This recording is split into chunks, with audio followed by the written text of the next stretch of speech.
Hi everyone, welcome to digital GK classes. एक अच्छी information है जिसमें बीएड बीटीसी को जो है मौका मिल सकता है।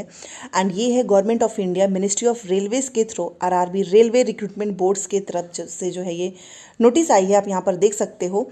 और इसकी फॉर्म भरने की डेट जो है अगर हम बात करेंगे तो 7 जनवरी से स्टार्ट हो जाएगा और क्लोजिंग डेट इसकी 6 फरवरी है।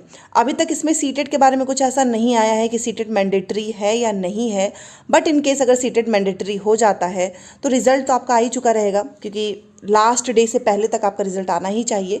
तो जितने लोग भी पास होंगे इन सब वो लोग इस फॉर्म को भर सकते हैं।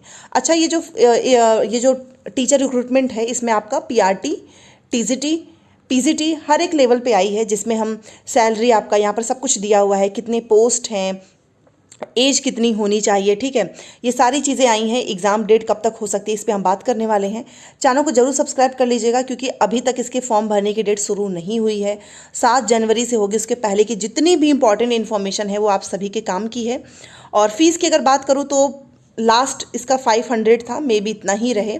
और अगर आप फॉर्म भरना चाहते हैं तो प्लीज़ आप इसे ज़रूर भरो, क्योंकि अभी आप देखो सामने कोई एग्ज़ाम नहीं है। बीपीएससी का भी अभी कुछ अता पता नहीं है, केवीएस डी ट्रिपल बी कुछ भी अता पता नहीं है।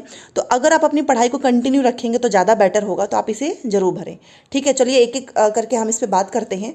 तो यहाँ पर जैसा कि मैंने आपको बताया कि रेलवे रिक्रूटमेंट बोर्ड है और इसकी एप्लीकेशन जो ओपनिंग डेट है वो आपकी 7 जनवरी है, ठीक है। और यहाँ पर आप देख सकते हो क्लोजिंग डेट इसका 6 फरवरी। तो ये दोनों डेट आपके काम की है, ठीक है। फॉर्म आपको इसके बीच में ही भरना है। अब हम नेम ऑफ द पोस्ट देखते हैं। सबसे पहले तो पीजीटी। अच्छा, पीजीटी आपको पता ही है अलग अलग सब्जेक्ट वाइज होता है, इसमें आपको सीटेट की भी ज़रूरत नहीं है, आप इसे भी भर सकते हो। इसकी पे अगर आप लेवल देखो तो 8 है। अच्छा, इनिशियल आपका यहाँ पर दिख सकता है सैलरी, सारी सैलरी दी गई हुई है 47,000, ठीक है। और इसमें अगर मैं वैकेंसीज तो आरआरबी की ही हैं, तो इसमें अगर मैं टोटल सीट की बात करूँ तो 187 है, ठीक है। तो ये आपका पीजीटी का हो गया। उसके बाद से अगर किसी ने साइंटिफिक सुपरवाइज़र वाला वो भी पोस्ट है इसमें, इसकी भी सैलरी 44,000 और इसकी वैकेंसीज की बात करूँ तो 3 है, बहुत कम है, ठीक है। ट्रेंड ग्रेजुएट जो टीजीटी हैं इनकी भी सैलरी अच्छी खासी होती है, 44,000 के आसपास होती है। और ये एज आप देख सकते हो 18 से 48, 18 से 38, 18 से 48, तो इसी के बीच में आपका एज क्राइटेरिया है। और इसकी वैकेंसीज आपकी 338 है, तो इसकी ज़्यादा है टीजीटी की। तो अगर मान लो सीटेट मैंडेटरी होता है तो पेपर 2 वाले जितने भी होंगे वो आराम से इसको भर सकते हैं अगर आप पास होते हैं। फिलहाल के लिए ऐसा कुछ नहीं है। और यहाँ पे लॉ असिस्टेंट इसकी आपकी वैकेंट 54 है। एज मैंने आपको यहाँ पर बताई दी, आप एज अपने काम की देख सकते हो। सैलरी भी आपको दिख ही रहा है, वही है 44-35 इसी के आसपास में है, ठीक है। देन आपका यहाँ पे पब्लिक वाला ये जो एग्ज़ाम है इसका भी 20 है, इसमें 20 पोस्ट हैं।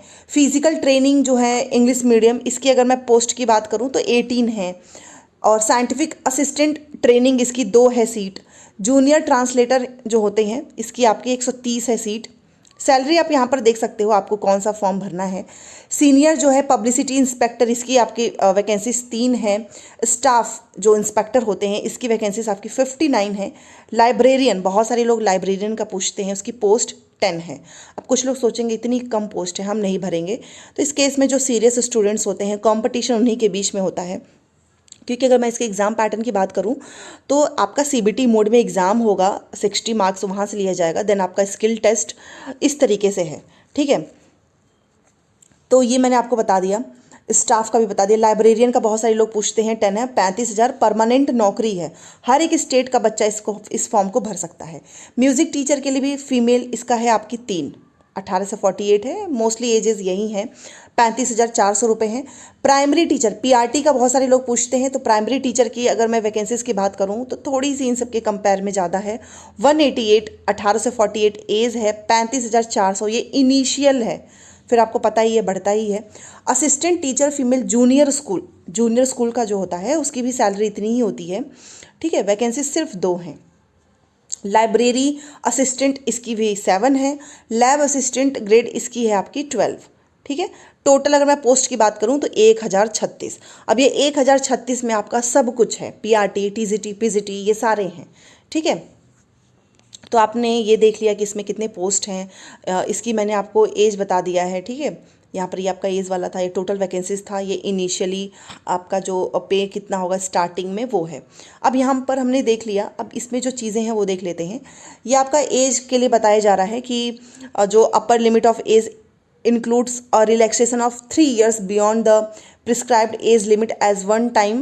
आपको पता ही है कि कोविड-19 पैंडमिक, और वैसे भी जब इसकी डिटेल वाली आएंगी ना कि ओबीसी एससी एसटी को कितना इसमें एज रिलैक्सेशन है, तो आप उसके अकॉर्डिंग देख सकते हो। वैसे मोस्टली 3 and 5 ईयर्स का गैप होता है, ठीक है।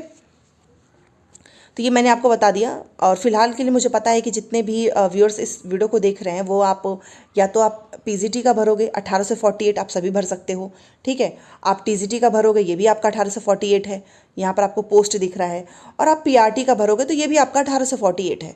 तो आराम से आप फॉर्म को भर सकते हो, और ये 188 है, ठीक है। अगर देखा जाए तो यही वाले पीआरटी टीजीटी पीजीटी की ही सीट ज़्यादा है, आप यहाँ पर देख सकते हो।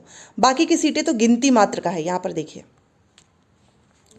तो आप सभी इसको अप्लाई कर सकते हो, और यहाँ पर इसके सारे इन्फॉर्मेशन लिखा हुआ है। ये देखिए इसकी वेबसाइट है। वैसे ये 7 जनवरी से जो है ओपन हो जाएगा, तो मैं आपको इसमें डिटेल में बताऊंगी।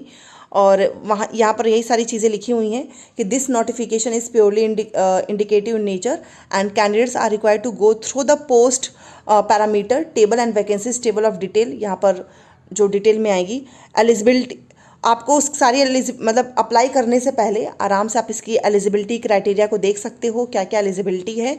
फिलहाल के लिए यही इन्फॉर्मेशन सामने आई है। वैसे मैं आपको यहाँ पर एक बता दूँ कि इसका जो पहला एग्ज़ाम हुआ था इसके पहले, उसमें नेगेटिव मार्किंग भी था 1/3 का, ठीक है। ये नेगेटिव मार्किंग है। एलिजिबिलिटी आपको पता ही है कि पीजीटी के लिए आपका पीजी कंप्लीट होना चाहिए, सब कुछ कंप्लीट, अपीयरिंग को मौका नहीं मिलेगा, ये ध्यान रखना, ठीक है। और टीजीटी में आपका सीटेट का पेपर 2 चाहिए होगा। पीआरटी है तो आपका पेपर 1 चाहिए। पीआरटी में आपके ऑब्वियस ही बात है डीएलएड वाले जाएंगे, टीजीटी में आपके बीएड वाले जाएंगे, ये तो सभी को पता है, ठीक है। और पीजीटी में आपका सीटेट चाहिए नहीं होगा, अभी भी सीटेट का कुछ ऐसा इन्फॉर्मेशन नहीं आया है, इनकेस आता है तो, ठीक है। ये आपका एलिजिबिलिटी। सैलरी मैंने आपको बता दिया है।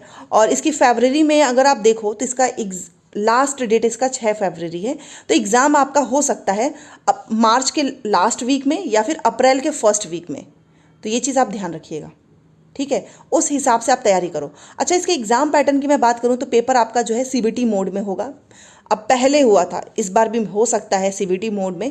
एंड रिटन टेस्ट वही आपका ऑब्जेक्टिव टाइप का होता है, जिस तरीके से केवीएस में आपने देखा होगा कि रिटन के कुछ मार्क्स जोड़े गए थे, देन आपका इंटरव्यू, तो इसमें भी इसी तरीके की चीज़ें होती हैं। इसमें स्किल टेस्ट होगा, उसके भी मार्क्स जोड़े जाएंगे। जो आपका सीबीटी मोड में जो एग्ज़ाम होगा वो भी होगा। एंड एक चीज़ और मैं आपको बोलना चाहूँगी, ये जैसा आप पीजी कर रहे हैं तो जिस सब्जेक्ट में आपने किया होगा उससे क्वेश्चंस पूछे जाएंगे, ठीक है, ये ध्यान रखिएगा। वैसे इसके पहले वाले जो एग्ज़ाम पैटर्न है, जिसको मैंने आप भी गूगल करके देख सकते हैं, तो उसमें आपका जो है जनरल साइंस हो गया, जिस तरीके से DSSB का आपने देखा होगा कि 100 मार्क्स में आपकी ये सारी चीज़ें पूछी जाती हैं, 100 मार्क्स में आपका CDP। तो CDP वाला तो इसमें इस तरीके का नहीं है, बट इसमें आपका GS पूछा जाएगा। आपका GS का मतलब जनरल अवेयरनेस, ठीक है, जनरल अवेयरनेस। जनरल साइंस हो गया, आपकी रीजनिंग होगी, मैथ्स हो गई, एंड आप सब्जेक्ट स्पेसिफिक जिससे भी आप भरोगे उससे क्वेश्चंस पूछे जाएंगे, ठीक है। तो मैं तो ये बोलूँगी कि आपको फॉर्म जरूर भरना चाहिए अगर आप DSSB KVS BPSC की तैयारी कर रहे हैं तो, क्योंकि अगर आप अभी से करते रहोगे तैयारी और एग्ज़ाम भी देते रहोगे तो आपकी पढ़ाई भी कंटिन्यू रहेगी, वो रिदम जो है वो बना रहता है, ठीक है। तो आपको इसको जरूर भरना चाहिए। और डेट मैंने आपको बता ही दिया है, 7 जनवरी। ये अपने दिमाग में रखिएगा। टेलीग्राम पे मैं ये पूरा भेज दूंगी, तो आप एक एक चीज़ ध्यान से पढ़ सकते हो, ठीक है। तो चलिए, एक इन्फॉर्मेशन आई थी। चलिए, वैसे ये देखा जाए तो 1000, आप सोचिए इस 1000 के लिए कितने सारे फॉर्म भरे जाएंगे। बहुत ही कम ये सीटें हैं। आने वाले समय में आप देखो तो KVS और DSSB, अगर आप ये सोचोगे ना कि ये वैकेंसीज बहुत कम है, सिर्फ 1000 सीटें, हटाओ हम तो KVS का भरेंगे, तो KVS में भी आपके 1500 ही सीट आने वाली हैं, ये भी ध्यान रखिए। PRT की अगर मैं बात करूँ, ज़्यादा सीटें नहीं आएंगी। कहाँ पहले 4000 के आसपास थी, सीटें कम हो चुकी हैं, और ये वैसे भी ज़्यादा निकालेंगे भी नहीं, ठीक है। तो इस अकॉर्डिंग आप सब कुछ सोच समझ कर ही अपना आगे का जो भी है कि फॉर्म भरना है कि नहीं भरना है, ये आपका डिसीजन है। तो चलिए मिलते हैं नेक्स्ट क्लास में। Thanks for watching.